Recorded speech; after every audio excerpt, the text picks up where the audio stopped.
Beauty parlour owner రాకతో బయటపడ్డ రోహిణి బండారం. రోహిణి చెంప పగలగొట్టిన ప్రభావతి. అసలు ఇంతకు ఏం జరిగింది, ఇదంతా ఎలా జరగబోతుంది తెలుసుకోవాలనుకుంటే ఇప్పుడే మా ఛానల్ ని సబ్స్క్రైబ్ చేసుకోండి. ఇలాంటి మరిన్ని వీడియోస్ కోసం మా వీడియో లైక్ చేయండి. ఇక తెచ్చిన కార్ అయితే రెంట్ కి ఇద్దామని బాలు మీనా అయితే ఫిక్స్ అవుతారు. ఆ కార్ ఎవరికి రెంట్ కి ఇద్దామని ఆలోచిస్తుంటే సులం అప్పుడే రూమ్ లోకి వస్తుంది. ఏంటి బామ్మ ఇలా వచ్చావు? ఏమీ లేదురా, ఇంకొకసారి ఇలా గొడవ జరిగితే నాకు ఫోన్ చేసి ముందే నన్ను రప్పించు.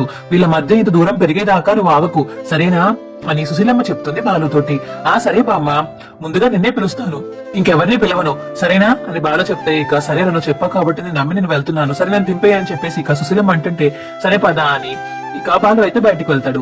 అమ్మ మీనా, నువ్వే వాడిని జాగ్రత్తగా చూసుకోవాలి, ప్రతిసారి చెప్తున్న మాటే అని తప్పుగా అనుకోకు. అయ్యో బామ్మగారు, మిమ్మల్ని ఎందుకు నేను తప్పుగా అనుకుంటాను, నేనేం చెప్పినా మా మంచి కోసమే కదా అని మీనా అంటుంటే, అవును కానీ వాడు తాగొచ్చినప్పుడు గట్టా కొంచెం జాగ్రత్తగా చూసుకోమ్మా, వాడు ఏదైనా బాగా కలిగితే తప్ప తాగడు వాడు.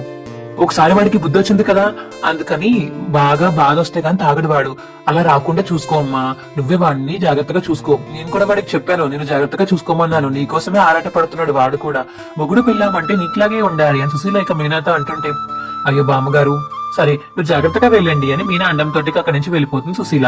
ఇంక ఇంట్లో వాళ్ళందరికీ చెప్పేసి కార్ ఎక్కేసి ఇంకా ఇంటికి అయితే వెళ్ళిపోతుంది సుశీల. ఇక బాలు అయితే సుశీలమ్మ దింపేసి రాజేష్ కి ఫోన్ చేసి ఇంటికి రమ్మంటాడు. రాజేష్ ఒకసారి ఇంటికి రారా, ఎందుకురా, చెప్తానులే ఒకసారి ఇంటికి రా అని చెప్పేసి రాజేష్ కి ఫోన్ చేసి బాలు చెప్పడం తోటి రాజేష్ అయితే ఇంటికి వస్తాడు. ఏరా బాలు ఇలా రమ్మన్నావు, ఏమైంది అని రాజేష్ అడుగుతుంటే, ఏం లేదురా ఇలా నించో అని ఇక రాజేష్ నించోబెట్టి, నాన్న కొత్త కీస్ కార్ కీస్ ఇదిగో నీ చేతుల మీదుగా రాజేష్ గడికి ఇవ్వు, వాడికి రెండుకి అదిలికి తిప్పుదాం అనుకుంటున్నాను అని బాలు చెప్పడం తోటి, అరే ఇంత పెద్ద సర్ప్రైజ్ ఇచ్చావేంట్రా, నిజంగా నాకు ఇస్తావు అనుకోలేదు, నీకు కాకపోతే ఇంకెవరికి ఇస్తానరా, ఇదిగో తీసుకో అని ఇక రాజేష్ కి బాలు చెప్పడం తోటి సత్యం అయితే కొత్త కార్ కీస్ తీసుకువెళ్లి రాజేష్ కి ఇస్తాడు. రే చాలా సంతోషంగా ఉందిరా, నువ్వు second hand car second time కొన్నందుకు నాకు చాలా సంతోషంగా ఉంది.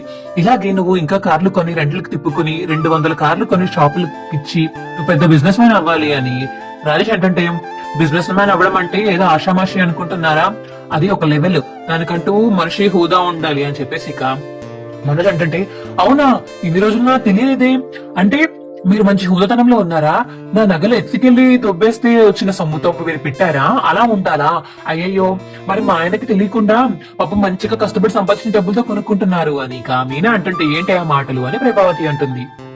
లేకపోతే ఏంటండి, ఏదో హోందా అని చెప్పేసి ఇష్టం వచ్చినట్టు మాట్లాడుతున్నారు, ఎవరి దగ్గర తెలివితేటలుంటాయో, ఎవరికి డబ్బు సంపాదించిన తెలివితేటలుంటాయో వాళ్ళు మాత్రమే డబ్బు సంపాదించగలుగుతారు, దానికి ఒక హోందా స్టేటస్ చదువుకున్న వాళ్ళని అవసరం లేదు.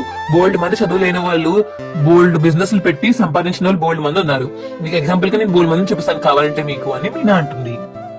ఆ డబ్బులు రోహిణి చిన్న డబ్బులే కదా, దాంతోనే కదా బాలుగడు కారు కొనింది అని ప్రభావతి అంటుంటే, ఏంటి ఇంకోసారేనండి ఏమన్నారు, ఆ డబ్బులు నా నగలు దొంగతనం చేయడం వల్ల తిరిగి తీసుకొచ్చి ఇచ్చారు, ఆ డబ్బులతో మేము కొనుక్కున్నాం, మీకులాగా దూబర చేసి మీ కొడుకు నగలు మీ నగలు మేము తీసుకోలేదు, మా నగలతో వచ్చిన డబ్బులతోనే మేము కారు కొనుక్కున్నాము, ఇంకా మీ బిజినెస్ మ్యాన్ 2 లక్షలు ఇవ్వాలి, మావయ్య గారికి 40 లక్షలు ఇవ్వాలి, ఎప్పుడు ఇస్తాడో ముందు బేగా చూసుకోమని చెప్పండి అత్తయ్య, ఆ క్లాస్ స్పీకరం కాదు అని ఇక మీనా అంటుంటే, అబ్బో బోర్డు 2 సెకండ్ హ్యాండ్ కార్లు కొనేసి ఓవరాక్షన్ చేస్తున్నావేంటి అని ప్రభావతి అంటుంటే, ఏంటి ఏమన్నారు చూడండి, సంవత్సరం 2 సంవత్సరాలు తిరిగే లోపల మా ఆయన అని చెప్పేసి మీనా శబ్దం చేయపోతుంటే, అబ్బా మీనా శబ్దాలు చేయకు మీనా ప్లీజ్ మీనా అని చెప్పేసి మీనా అయితే ఆపేస్తాడు బాలు.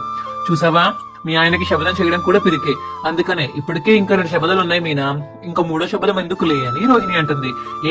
మీరేమన్నా తీర్చగలిగారా, మావయ్య గారు 40 లక్షలు మింగి ఎన్ని సంవత్సరాలు అవుతుంది, ఇప్పటికొచ్చి మీ ఆయన ఇచ్చాడా, ఇవ్వలేదు కదా, అలాగే మా ఆయన కూడా సంవత్సరంలో ఎలాగోలా సెట్ చేస్తారు, మా ఆయన మీకు ఆయనలాగా సోమరిపోతు కాదు, మా ఆయన కష్టపడి సంపాదించగలరు అని మీనా అంటుంది. అని చెప్పేసి ఇక రోహిణి మరియు మనోజ్ అలా చూస్తూ ఉంటారు. అప్పుడే ఇక ఇంటికి అయితే రోహిణి వాళ్ళ ఓనర్ వస్తుంది.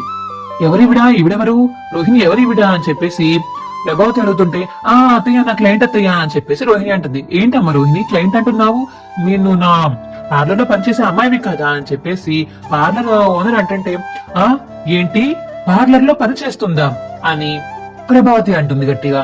అది ఇన్నాళ్ళకి ఇప్పుడు దొరికింది, బాగా అయింది పార్లర్ పని, నా మీద మా ఆవిడ మీద పడుతుందా, తీర్చు బాగా తీర్చండి అని ఇక మనసులో అనుకుంటాడు బాలు. అదేంటండి మీ దగ్గర పని చేయాల్సిన కర్మ మా పార్లర్ అమ్మకి ఎందుకు, ఆవిడకి ఒక పార్లర్ ఉంది కదా అని బాలు అంటుంటే, ఆ పార్లర్ నాకు అమ్మేసి ఒక చాలా రోజులు అయిందిలే, అదేంటి ఫ్రాంచైజ్ కి ఇచ్చేసారని చెప్పింది అని మనోజ్ అంటుంటే, అవును, ఫ్రాంచైజ్ కే, కానీ నాకు ఫ్రాంచైజ్ కి ఇచ్చినట్టు ఇచ్చి మొత్తం అమ్మేసింది. తన పేరు మీద ఇప్పుడు ఏమి లేవు, అందుకే తన పార్లర్ పేరు కూడా మార్చేసాము. ఇది మా పార్లర్, తను జస్ట్ అందులో వర్కర్ మాత్రమే. అవునా అని ఇంకా ఇంట్లో వాళ్ళందరూ షాక్ అయిపోయి అలా చూస్తూ ఉండిపోతారు రోహిణిని. ఇప్పుడు మీరెందుకు వచ్చారండి ఇలాగా అని చెప్పేసి ఇక ప్రభావతి అడుగుతుంటే, ఏం లేదండి, రోహిణి ఈ మధ్యకాలం సరిగ్గా రావట్లేదు, అందుకని ఏమన్నా సిక్నెస్ ఏమన్నా ఉందా, తనకి ఒంట్లో బాగా చూడడానికి వచ్చాను. కానీ తను బానే ఉన్నట్టుంది, ఎందుకు రావట్లేదమ్మా రోహిణి నువ్వు? మీ ఇంట్లో వాళ్ళందరూ ఇలా షాక్ అవుతారేంటి, నువ్వు పార్లర్ అమ్మేసినట్టు చెప్పలేదా అని షాప్ ఓనర్ అంటుంటే, లేదండి చెప్పలేదు అని ఇక రోహిణి అలా అనేసి కళ ఉండిపోతుంది. సరే నువ్వు బానే ఉన్నావు కదా, నీకేమన్నా బాలేదేమో అని మీ ఇంటికి వచ్చాను. విద్యను అడిగాను, ఏంటి సరిగ్గా రావట్లేదు, ఏమైంది తనకి? విద్యను అడిగితే నీకు ఒంట్లో బాలేదు అందని చెప్పేసి చూడడానికి వచ్చాను. సరే జాగ్రత్తగా ఉండు సరేనా, నువ్వు పార్లర్ కి వస్తేనే మళ్ళీ వర్క్ అవుతుంది, లేదంటే కొత్త ఎంప్లాయ్ పెట్టుకోవాలి, మళ్ళీ నేను తీసేసి ఆలోచించుకుని రా అని చెప్పేసి అక్కడి నుంచి వెళ్ళిపోతుంది షాప్ ఓనర్ అయితే.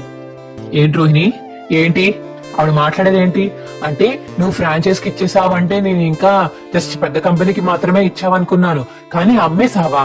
నువ్వు వీడు కలిసి నన్ను నిండా ముంచేశారు కదా అని చెప్పేసి ప్రభావతి అంటుంటే, ఇప్పుడు అర్థమైందా నీకు లచ్చవతి? ఎన్నిసార్లు చెప్పినా నువ్వు నా మాట వినవు. ఇల్లు తాకట్టు పెట్టి డబ్బులు తీసుకువెళ్లి రోహిణికి ఇచ్చావు, ఇదిగో వేరే నగలు తీసుకునేమో వీడికి ఇచ్చావు, నాన్న డబ్బులు కూడా తీసుకువెళ్ళిపోయి మింగేశాడు. ఇంకా ఇంట్లో మింగే వాళ్ళు ఎవరన్నా ఉన్నారంటే ఈ మొగుడు పిల్లం మాత్రమే. నాకు ఎప్పుడో తెలుసు అమ్మేసిందని, కాకపోతే చెప్తే నీ గుండె ఎక్కడా మళ్ళీ పేలిపోతుందని భయపడి ఇన్ని రోజులు నేను చెప్పడం మానేశాను. నాకు ఆ రోజు రోహిణి వాళ్ళ పార్లర్ కి వెళ్ళినప్పుడే తెలుసు నీ పేరు మార్చేసిందని. నాన్న నా దగ్గర మాట తీసుకున్నారు, ఇంట్లో నీ దగ్గర చెప్పొద్దు, నువ్వు బాధపడతావని నాన్న చెప్పొద్దని చెప్పారు, అందుకే ఇన్ని రోజులు నా కడుపులో దాచుకున్నాను తెలుసా విషయం అని చెప్పేసి బాలు అంటుంటే, ఏంటండి మీరు చెప్పేది నిజమా అని ప్రభావతి అడుగుతుంది. అవును ప్రభా, నా కోడలు షాపు అని మురిసిపోతూ ఉంటావు కదా, మళ్ళీ ఆ షాప్ కూడా లేదని తెలిస్తే మళ్ళీ బాధపడతావు అని చెప్పేసి నేను చెప్పొద్దని చెప్పి వీడిని ఆపేశాను అని సత్యం అంటుంటే, చెప్పాల్సింది కదండి నాకు అప్పుడే, ఏం చెప్తాను? నువ్వు అలా డబ్బులు తీసుకొని ఇచ్చావు, నీకు అసలుకి రోహిణి అంటే చాలా ఇష్టం, తను ఇలా మోసం చేసిందని నీకు తెలిస్తే నువ్వు తట్టుకోగలుగుతావా? ఆ తనని ఉండగలుగుతావా, తనని కొట్టకుండా ఉంటావా నువ్వు అని చెప్పేసి ఇక సత్యం అంటుంటే, ఇకేం మాట్లాడకుండా అలా కోపంగా చూస్తుంది రోహిణిని ప్రభావతి. ఏయ్ రోహిణి ఇలా రా అని చెప్పేసి ఇక రోహిణిని పిలుస్తుంది ప్రభావతి. అత్తయ్య నేను కావాలని చేయలేదు అత్తయ్య, నేను ఆ రోజు మీకు చెప్పేశాను, కానీ మీకు అర్థం కాలేదు, నేను అక్కడ వర్క్ చేస్తున్నాను, అది ఎప్పుడో అమ్మేశాను అత్తయ్య అని రోహిణి చెప్తుంటే, ఎవరి సొమ్మని అమ్మేశావి, ఎవరబ్బ సొమ్మని అమ్మేశావు అసలు నువ్వు? మీ నాన్నగాని ఇచ్చారా?